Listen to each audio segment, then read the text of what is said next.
Here we are, once again. We're at the WrestleMania 30. I keep saying the WrestleMania 30 Radio Row. We're at WrestleMania. Can I teach you how to do this? Yeah. Ladies and gentlemen, my name is Paul Heyman, and I am honored and privileged and pleased to be sitting next to the man who stole from me the phrase, "What's the haps?" I present to you Sam Not Sam. My only problem is that introduction takes out my first question, which is what's the haps? Hey, you see, "What's the haps" is a catchphrase that I actually invented a long, long time ago, and Sam, not having much talent whatsoever, was in need of a catchphrase, and much like most people that I have written for in the past, he stole the catchphrase from me, which was okay with me, because what else is he going to do with his life? And then he's gone on to make a living asking people, "What's the haps?" So that's really what the haps is. I can't give you credit for the catchphrase. I can admit that you're probably right about the talent portion of what you said, but the catchphrase will remain mine. And because I've given it to you. Oh, Paul. And it's yours to run with. Go ahead. Was it a big decision to cut the ponytail? No. It wasn't? Just like it won't be a big decision for you one day to shave that mop on your head. Are you kidding me? That'd be the biggest decision. I feel like that's the only reason anybody remembers who I am. Come on, man. If they remember you for your hair, not your talent, you have a major problem, don't you? Yeah, but I don't want to find out I have that problem. I can convince myself that it's because of my talent, but if it's actually because of my hair and I find that out after I cut my hair, I don't want to have that problem. So in other words, I believe in you more than you believe in you. But isn't that the way it should be? No. I'm like, it's like a humility. Is that not what that means? No. My You're mistake. using the word in the wrong context. Come on. I think you could kind of figure out it. Ready? In 3, Mm-hmm. 2, 1. Cut your hair. That's it. Now, listen, we're at WrestleMania. This is the showcase of the Immortals. Are you surprised that at WrestleMania 30, Paul Heyman is a part of the WWE? Am I surprised?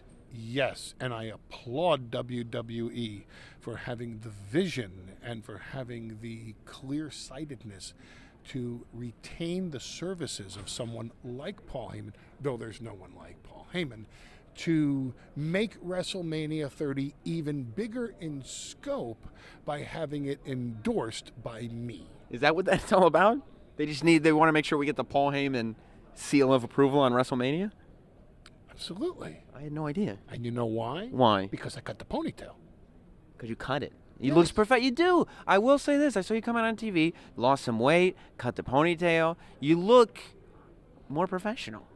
I am more professional. You are. Yes, and so will you when you shave your hair. Do you think that I should, if you were booking Sam Roberts' future as a broadcaster, would you have me cut my hair now, or would you wait until I was a little older and I couldn't pull off the sort of youthful, weird hair thing anymore? You're presuming you have longevity to begin with. Well, what do you think? I think you're at the stage where you better do something quick. Wow, then I'll look into that. How is Brock Lesnar to work with leading up to these things? Is he somebody that you just kind of keep away from? Is he somebody that will come in the day of, prepared to do what he's paid to do, and then leave? Or is he somebody that you're going to hang out with and have dinner with? All of the above. I mean, that's not only what someone would do for their client, but that's what a best friend does. When Brock fought in UFC, I was the only one that stayed with him the day of the fight. Everybody else, his training partners, his head coach, everyone went to the arena early. I stayed behind with Brock. It was me, Brock, and the cook who prepared his food for him the day of the fight. Because I know when he wants to talk. Mm-hmm. I know when he doesn't. I know when he wants to discuss the fight. I know when he doesn't want to discuss the fight. I know when he wants to hear music. He doesn't have to say, "Hey, play some music." I sit there and go, "Hey, want some music?" "Yeah." I know what kind of music he listens to. I know when not to play that music, too. I know when to leave him alone. I know when to give him space. Don't you ever get to the point, though, where you want Brock Lesnar to think about you the way you think about Brock? That's best friends. It's not about me, though. It's about him. He's the superstar athlete. Now, if I was the one that was stepping into the cage, if I was the one stepping into the ring with The Undertaker, then it's about me. Then everyone around me is there to be subservient to my needs and my whims and my desires. But that's not how it is. Brock was stepping into the cage. I wasn't the one that was going to get punched in the face by Cain Velasquez or Shane Carwin. Brock Lesnar was. I was the one on the outside that had to worry about my friend being locked inside the cage with these other superior athletes. Have you always felt that way about wrestlers? Because you've been in the business for so long, and you've done everything there is to do in the business. When you were like a manager or a commentator or whatever you were doing, did you always feel like that's who the attention needs to be on, or did you sometimes feel like I'm the one who's getting this guy over? It's not about me as an individual. My needs are served by understanding what is necessary to promote or present or produce or direct the person with whom I'm working. Now, if it's me doing the interview, then it's about me. Right. What does it take for me to articulate the point here? What does it take for me to advocate the position? But if you're stepping into the ring, or if you're the one that's standing in the line of fire, then it's about you. But for a split second, when you started this interview and took it over, then it became about me. Well, no, it was about what I was saying about you. Oh, you're still a marketable guy here. You're married. I am. You go home to your wife. Mm-hmm. You've worked all day. Mm-hmm. When you walk in the door, do you expect on that particular day, if you're not going out to dinner, that maybe she's prepared you some food? It'd be nice. Right. On a different day where you haven't come home from work and maybe she has come home from work or from college or whatever she does to contribute to your mutual benefit, would she have the rightful expectation that on this particular given day you have prepared dinner or mopped up after the dog peeing in the corner or whatever else may have happened in the house? Right? Yes. I mean, I've tried to make the argument otherwise, but that is, So she's going to win it. service the needs of the person who is stepping up and into the moment that will benefit the team. Gotcha. Now, speaking of benefiting the team, Brock has one of, if not the biggest matches at this year's WrestleMania. He's got the Undertaker match. Historically, that's been the match. By the way, second year in a row, you've been involved in the Undertaker match. See, that's why I kind of Way look to at go. this differently than most people. I don't really think that my client Brock Lesnar has the Undertaker match. I think it has now become where the Undertaker has the Paul Heyman guy match. That's it. We're going to figure out who the Paul Heyman guy is at WrestleMania. But if Brock Lesnar doesn't win, then it's going to be like, I don't deal in ifs, Sam. Yeah, but last I deal year, in absolutes. me, Opie, Anthony, we all said to you, Paul. Well, it would be Opie, Anthony, and I. Yeah, you're right. Opie, Anthony, and I, all three said to you, Paul, tell us the truth. Who's going to win the CM Punk Undertaker match? You insisted CM Punk was going to win that match. Yes. He didn't. No, he didn't. He didn't win. I was wrong. Oh. Is that the first time on camera you said you were wrong? No, I'm a flawed human being, and I embrace my flaws. My people carry their crosses up the hill. It's in the Bible. This is what we Jews do. And people build religions around the fact that we do such things. I embrace my flaws. I embrace my mistakes in life. And then I endeavor to do better as the future comes. Would you or Opie or Anthony like to place a wager on this match? I mean, I wouldn't. I don't have the scratch, quite frankly, to cover my. Did you get a proper haircut? Yeah, that's exactly right. I don't even have enough to go to Supercuts right now. But my question is... If I lent you the money, would you go? No, I'm not cutting the hair right now. My question is, after the Undertaker match is over, do you think it makes more sense for Brock to concentrate on continuing on with the WWE, or is going back into MMA something that is in Brock Lesnar's future? I would respectfully suggest that once WrestleMania is over, whether Daniel Bryan, Triple H, Randy Orton, or Dave Bautista emerge as the WWE World Heavyweight Champion, that person will have an expiration stamp on the back of their neck. For whomever emerges as the champion is going to be targeted by Brock Lesnar. Now, once Brock Lesnar wins the WWE World Heavyweight Championship, and that's to me is fait accompli, it's going to happen. Inevitable? Absolutely. Brock Lesnar will be the WWE World Heavyweight Champion. Then we have to look at, well, what else can be accomplished at this time? Perhaps the only man in history to hold the WWE World Heavyweight Championship and the UFC Heavyweight Championship at the very same time. I don't know. That's one thing. Maybe Brock gets into baseball and wins the Triple Crown. I mean, this is a man that conquers new frontiers. Like Bo Jackson. Bo Jackson was a 2-sport champion. Brock Lesnar is a 3-sport champion. Oh. NCAA Division I Heavyweight Championship, UFC World Heavyweight Championship, WWE World Heavyweight You Championship. count amateur wrestling and professional wrestling as 2 sports? Absolutely. Are they the same sport? No, you're right. Actually, now that I think about it, they are 2 different. And cage fighting, MMA is different, isn't it? I don't know enough about. I don't know enough about cage fighting to say that it's different. MMA, MMA. mixed martial arts. I know what MMA Ultimate is. Fighting Championship. I know that's what I know, but I don't know what's cage fighting then. I thought that was MMA. Yes. So it's the same thing. Oh, you're saying that's the third. I thought you said cage fighting and MMA are 2 different things. No, right? no. It's like pro wrestling, sports entertainment. Gotcha. Same thing. Gotcha. Okay. Then we're on the Not exact. in Vince McMahon's eyes, but, same thing. Then we're on the same page. And? And you're right. It's 3 sports champion. Yes, You're of right. course I'm right. You're right. Now, I already made my one mistake for the year. I hit my quota. I'm glad we got you making it. I don't deny it. I'm upfront about it. Yeah. I've come clean about it, have I not? I was talking to Jim Ross a few weeks ago, and we were talking about you, and he was talking about you quite fondly, actually. He was talking about what a good heel you are.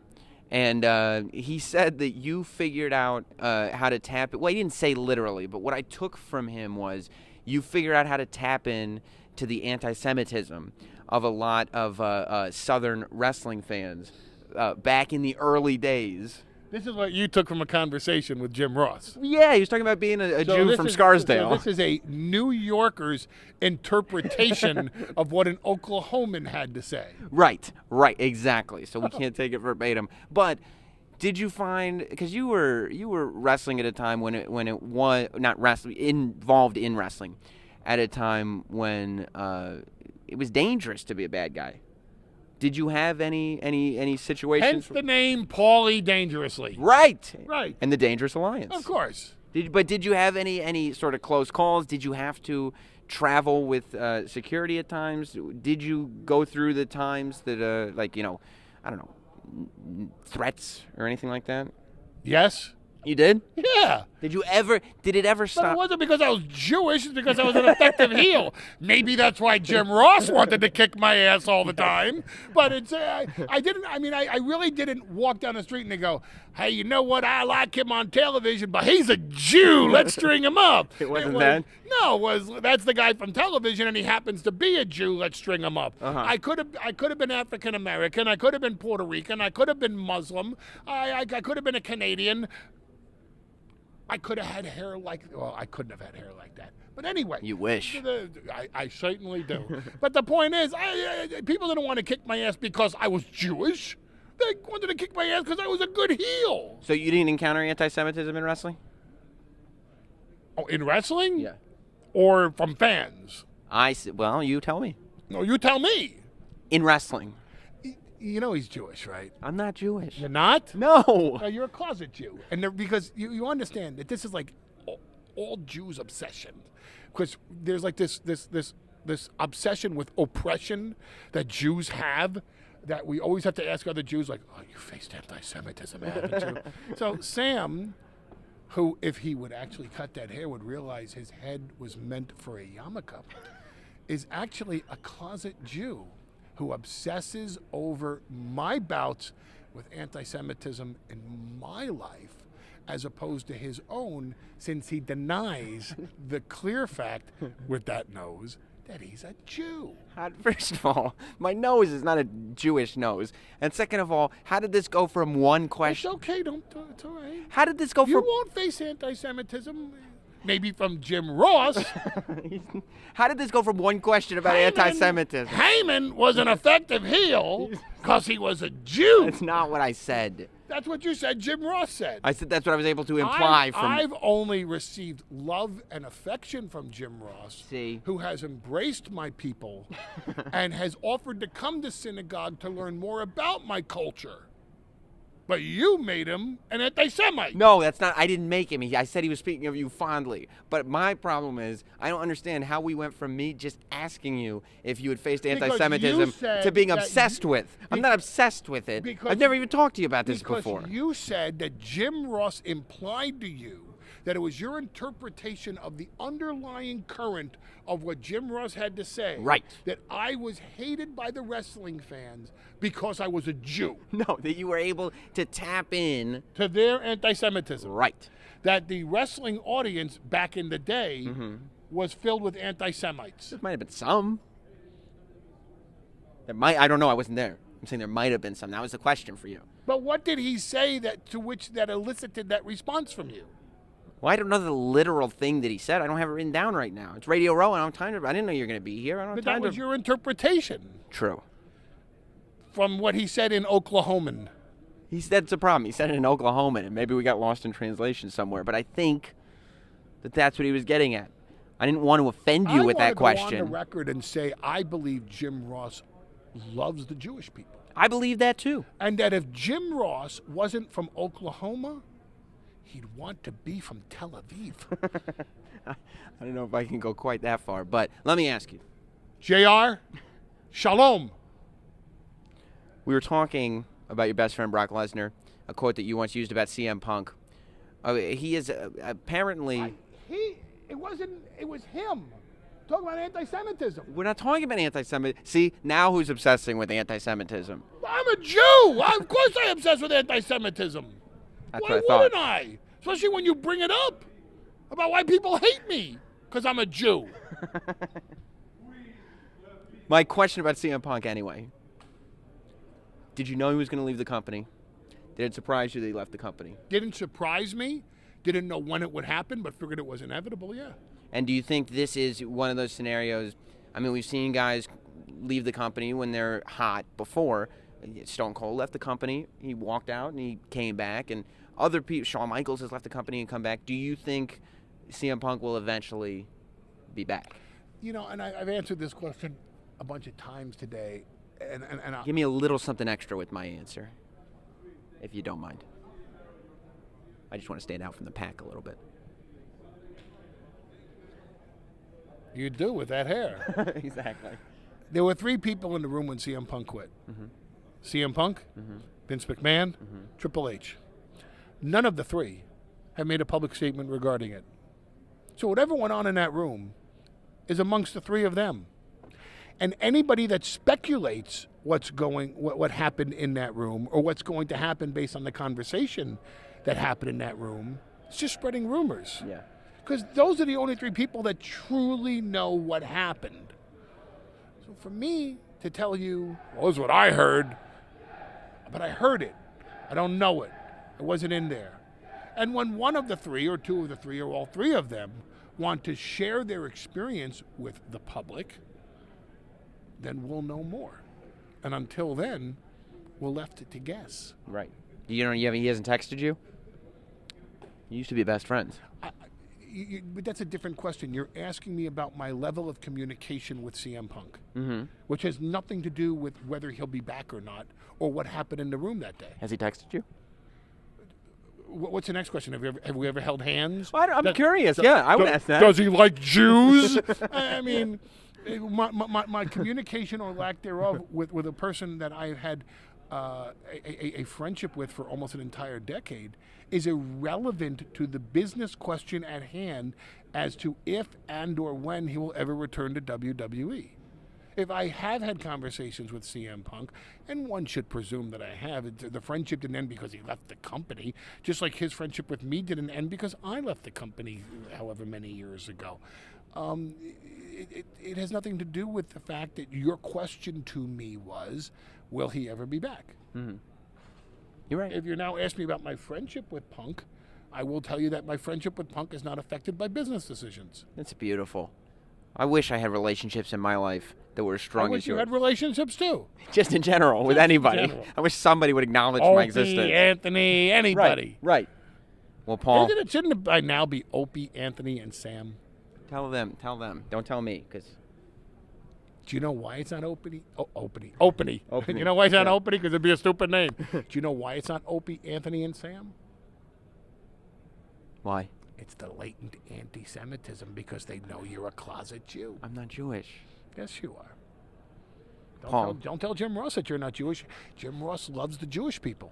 If I could do one thing differently in my life, I wouldn't. If I wouldn't have Jim even brought Ross- that question if up. Jim Ross couldn't have been the greatest play-by-play announcer in the history of sports entertainment, and he was Yeah. the greatest play-by-play announcer in the history of sports entertainment. But if Jim Ross could not have held that job, he would have been a rabbi. Well, on that note, I'll leave you. We got publicists out here that are begging me to release you. Screw them. They think you get way too controversial when you're around me. How am I controversial? I didn't bring up the fact that that I was hated because I was Jewish. Why are we still on the? And faced an anti-Semitic wrestling audience. You're the one that made that insinuation. Why are we still on the I anti? think the public loves the Jewish people. We could be talking about Brock Lesnar right now. We're back to anti-Semitism. Don't hate Sam because he's Jewish. I'm not Hate Jewish. Sam because of his haircut. That's why you should hate Sam. And Opie, Anthony. Mhm. It's time to change the name of the show. Youthing it up a little bit, huh? Right. All right. Do you Well- know Sam in Hebrew is Shmulik? No, you know why I don't know that? Opie, I'm not Jewish. Anthony, and Shmulik. That should be the name of the show. Opie, Anthony, and Shmulik. I don't know how we would play in the South is the only thing. I've heard, you don't like the Jews so much. That's your problem. I'm not Southern either. No, but they're Jewish. No, I'm not. Look, everybody enjoy WrestleMania. Paul Heyman, you enjoy WrestleMania. You're involved in Help him. I tried to help him. He doesn't listen. I don't know. Thank you so much for being here, Paul Heyman. Shalom. I'm not going to shake your hand on that. Oh, yes, No, you are. God. You're not going to turn me down. You brought up the Jewish thing first, by the way, No, for I the didn't. record. Because you said my people carried the crosses and everything. I didn't say anything about Jewish stuff before you brought that up, for the record. You brought up the Jewish. And? I'm saying that was your thing that And you we're, brought. now we're going to shake hands again and say goodbye? I want to put it on the record. Say goodbye, Shmulik. Goodbye, Shmulik.